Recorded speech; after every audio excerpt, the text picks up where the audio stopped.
اور تمیز کرنے والا ہو، پاگل نہ ہو، یا نشے سے دھت نہ ہو، نشے میں چور نہ ہو، یا اتنے کم عمر کا نہ ہو کہ وہ تمیز نہ کر سکے، یا اتنی عمر کا نہ ہو جائے کہ تمیز کا مادہ اس کے اندر سے ختم ہو جائے۔ یہ پہلی شرط ہے۔ دوسری شرط یہ ہے کہ جیسا کہ میں نے پہلے ہی شرط میں بتلایا کہ وہ مسلمان ہو یا اہل کتاب میں سے ہو، مسلمان ہو یا اہل کتاب میں سے ہو، یعنی اس کی نسبت اہل کتاب کا مطلب ہے کہ وہ اپنی نسبت یہودیت کی طرف یا نصرانیت کی طرف کر رہا ہو۔ اگر مسلمان ہے تو چاہے وہ مرد ہو یا عورت، چاہے وہ مرد ہو یا عورت، چاہے اس کے اندر شرک اکبر کے علاوہ یا ایسی بدعت کے علاوہ جو دین سے نکال دے رہا ہو، شرک اکبر اور دین سے نکالنے والے بدعت کے علاوہ چھوٹا موٹا کوئی دوسرا گناہ ہی کیوں نہ پایا جائے، مسلمان ہو، کیونکہ اگر شرک اکبر نہیں پایا جاتا ہے، دین سے نکالنے والی بدعت نہیں پائی جاتی، تو مسلمان مانا جائے گا چاہے اس کے پاس گناہ ہی کیوں نہ ہو۔ لیکن اہل کتاب ہے نا، اہل کتاب کے بارے میں اللہ تعالیٰ نے قرآن مجید کے اندر بیان فرمایا ہے، وَطَعَامُ الَّذِينَ أُوتُوا الْكِتَابَ حِلٌّ لَكُمْ، اہل کتاب کا کھانا تمہارے لیے کیا ہے؟ حلال ہے۔ وَطَعَامُكُمْ حِلٌّ لَهُمْ، اور تمہارا کھانا ان کے لیے حلال ہے۔ اسی آیت کریمہ سے دلیل پکڑا ہے علماء کرام نے، اور اللہ کے رسول کی حدیثیں بھی ہیں کہ اہل کتاب کے ہاتھ کا ذبح کیا ہوا جانور حلال ہے۔ جیسا کہ ایک یہودی عورت نے اپنے ذبیحے کا گوشت کا تحفہ اللہ کے رسول اکرم صلی اللہ علیہ وسلم کو دیا تھا، اور ایک یہودی کے ہاں اللہ کے رسول نے دعوت بھی کھائی تھی، تو اہل کتاب کا بھی ذبیحہ حلال ہے، تو مسلمان ہو یا اہل کتاب میں سے ہو۔ مسلمان اور اہل کتاب کے علاوہ سارے کافروں کا ذبح کیا ہوا جانور کیا ہے؟ حرام ہے، اس کا کھانا درست کسی بھی صورت میں نہیں ہے۔ اس آیت کریمہ کی روشنی میں وَطَعَامُ الَّذِينَ أُوتُوا الْكِتَابَ حِلٌّ لَكُمْ والی آیت کہ اہل کتاب ان لوگوں کا کھانا حلال ہے تمہارے لیے جو کتاب والے ہیں، یعنی جن کے اوپر کتاب، جن کے نبیوں پر کتاب اتاری گئی، اور اس سے مراد یہودی اور نصارہ۔ اسی طریقے سے میرے بھائیوں، اس کافر اور مشرک کا ذبیحہ حلال نہیں ہے جو بتوں کے لیے سجدہ کرتا ہے، جو بتوں کے لیے سجدہ کرتا ہو، یا اپنے آپ کو مسلمان کہتا ہے لیکن غیر اللہ سے دعائیں اور فریاد کرتا ہے۔ کافر نہیں اپنے آپ کو کہتا، ہندو نہیں کہتا ہے نا، بدھسٹ نہیں کہتا ہے، لیکن غیر اللہ سے وہ فریاد کرتا ہے، دعائیں کرتا ہے، تو اس کا ذبیحہ بھی حلال نہیں ہے۔ کیوں حلال نہیں ہے؟ کیونکہ اس کے یہاں کیا پایا جاتا ہے؟ شرک اکبر۔ مشرک کا ذبیحہ یہ حلال نہیں ہے۔ تو جہاں یہ بات معلوم ہوئی کہ مشرک کا ذبیحہ ہمارے لیے حلال نہیں ہے کیونکہ وہ اللہ تعالیٰ کے حق میں، اللہ تعالیٰ کی عبادت میں اللہ کے مخلوق کو شریک و ساجدار کرتا ہے، وہی یہ بات بھی معلوم ہوئی کہ شرک وہ بڑا گناہ ہے جو دنیا میں بھی لعنت کا سبب اور ذریعہ ہے، اور ایسے آدمی کے ہاتھ کا ذبح کیا ہوا جانور بھی حلال نہیں۔ اسی طریقے سے جو 5 وقت کی نماز کا چھوڑنے والا ہے، اس کے ہاتھ کا بھی ذبح کیا ہوا جانور حلال نہیں ہے، کیونکہ نماز کا چھوڑنے والا صحیح قول کے مطابق بالکل دین سے باہر ہو جاتا ہے، وہ کافر ہو جاتا ہے۔ اگر نماز کی فرضیت کا، نماز کے فرض ہونے کا انکار کرتا ہے تو اس کے کافر ہونے میں کوئی ڈاؤٹ اور شک اور شبہ ہے ہی نہیں، ہے نا۔ لیکن اگر وہ فرضیت کا انکار نہیں کرتا ہے، پھر بھی سستی کی وجہ سے، لاپرواہی کی وجہ سے نماز کو اہمیت نہ دیتے ہوئے چھوڑ ہی رہا ہے، صرف جمعہ پڑھتا ہے، یا صرف جنازہ پڑھتا ہے، یا صرف عید اور بقرعید پڑھتا ہے، تو وہ آدمی کافر ہے میرے بھائیوں۔ قرآن کریم کی آیات سے اور حدیث رسول کے فرمان اور فرمودات سے یہی بات ثابت ہوتی۔ تو بے نمازی کے ہاتھ کا ذبح کیا ہوا جانور بھی یہ حلال نہیں ہے، حرام ہے۔ لہذا ہم نماز کے خود پابند بنیں اور نماز کے پابند غیر مشرک کے ہاتھ کا ذبح کیا ہوا ذبیحہ یا جانور کا گوشت کھائیں۔ اب دیکھیے بگڑے سماج ہمارے ہندوستان اور پاکستان اور بنگلہ دیش جیسے بگڑے سماج کے اندر کیسے ہم لوگ گوشت کھا پائیں گے؟ سارے قصائی یا قصاب جتنے بھی ہیں ان میں سے اکثر، بنگلور کو چھوڑ دیجئے، وہاں کچھ دکانیں ہیں جہاں الحمدللہ اچھے لوگوں کی ہیں، اکثر لوگ یا تو شرک اکبر کرنے والے ہیں، درگاہوں، مزاروں، ولیوں اور فقیروں کے در کے بھکاری اور سوالی، اور انہی سے ڈرنے والے، انہی پر بھروسہ کرنے والے، انہی سے بگڑی بنانے کی فریاد کرنے والے، سب کچھ انہی سے ہے بات کی نہیں؟ آپ لوگ تو اچھی طرح جانتے ہیں۔ اور اگر یہ نہیں ہے تو نماز سے انہیں کوئی سروکار نہیں ہے، نماز سے انہیں سروکار نہیں ہے، اور یہاں کے مسلخوں میں بھی بے نمازی ہی ہے، یہاں کے مسلخوں میں، قربان گاہوں میں بھی کیا ہے؟ بے نمازی ہے۔ میں نے اپنی آنکھوں سے دیکھا ہے، کیونکہ اکثر انڈین اور بنگلہ دیشی ذبح کرتے ہیں، چاہے وہ عمران کا مسلخ ہو اور چاہے احسا کا مسلخ ہو، سب میں بے نمازی ہے۔ اسی لیے میرے بھائیوں، ریاکاری سے اللہ بچائے، بتانے کے لیے کہ اگر کبھی بکرا ذبح کر کے گوشت لانے کی ضرورت ہوتی ہے تو میں جا کے اپنے ہاتھ سے ذبح کرتا ہوں، اور اجازت ہوا، اللہ کی بقرعید کا موسم ہو تو وہاں بھیڑ رہتی ہے۔ اسی لیے میں نے دیکھا اپنی آنکھوں سے، آج سے 2 سال پہلے جمعیت البر، احسا کا جمعیت البر، جب قربانی کے موسم میں وہ لوگ بکرا ذبح کرتے ہیں تو مدیر خود اپنے ہاتھ سے ذبح کرتا ہے، مدیر خود اپنے ہاتھ سے ذبح کرتا ہے۔ نماز کے بعد سے لے کے مغرب تک کئی بکرے ہوتے ہیں اس کے پاس، جمعیت البر والوں کے پاس، وہ خود اپنے ہاتھ سے ذبح کرتے ہیں۔ بہرحال دوسرا مسئلہ ہے، بے نمازی کا ذبیحہ میرے بھائیوں جائز اور درست نہیں ہے، اور مشرک کا ذبیحہ یہ جائز اور درست نہیں ہے۔ اب اگر کہیں سے انجانے سے گوشت آیا، جیسے کہ سعودی عرب کے ثلاجات میں گوشت وغیرہ بکتا ہے، تب وہاں مجھے تحقیق کرنے کی ضرورت نہیں ہے، یہ ذمہ داری مملکت عربیہ سعودیہ کی ہے نا۔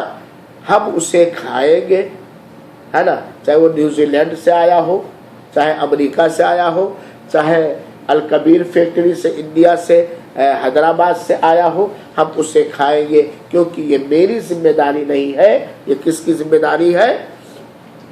اس کے ملک کے سربراہوں کی۔ کیونکہ اللہ کے رسول اکرم صلی اللہ علیہ وسلم سے حضرت عائشہ کہتی ہے کہ کچھ لوگوں نے اللہ کے رسول اکرم صلی اللہ علیہ وسلم کہا کہ اے اللہ کے رسول اکرم صلی اللہ علیہ وسلم، کچھ لوگ ہیں جو ہمارے پاس گوشت لے کر کے آتے ہیں اور ہم نہیں جانتے ہیں کہ ذبح کرتے وقت ان لوگوں نے بسم اللہ، اللہ کا نام لیا یا اللہ کا نام نہیں لیا۔ تو اللہ کے رسول اکرم نے فرمایا کہ تم لوگ اس پر اللہ کا نام لو بسم اللہ کہہ کے اور اسے کھاؤ۔ یہ کب؟ جب کہیں ایسے ملک میں ہے جہاں اسلامی حکومت کا مطلب ہے اور وہاں پر گوشت آیا، اور ہمیں اگر ایسے کوئی بات ہے تو ہمیں تحقیق کہ مسلمان نے ذبح کیا، بسم اللہ کر کے ذبح کیا، نہیں ذبح کیا، ہم اس کو بسم اللہ کر کے کھا لیں گے۔ لیکن یہی ایک بات میں بتلاؤں گا کہ جب سعودی عرب سے فلائٹوں میں اڑے تب فلائٹوں میں گوشت کھائیں، لیکن اگر انڈیا سے آ رہے ہیں غیر سعودی فلائٹ میں، یا امریکہ سے آ رہے ہیں یا کافر ملکوں سے آ رہے ہیں، تب فلائٹوں میں گوشت نہ کھایا کریں۔ امریکہ میں ایک شیشلے کر کے آتا ہے، ایک فوڈ آتا ہے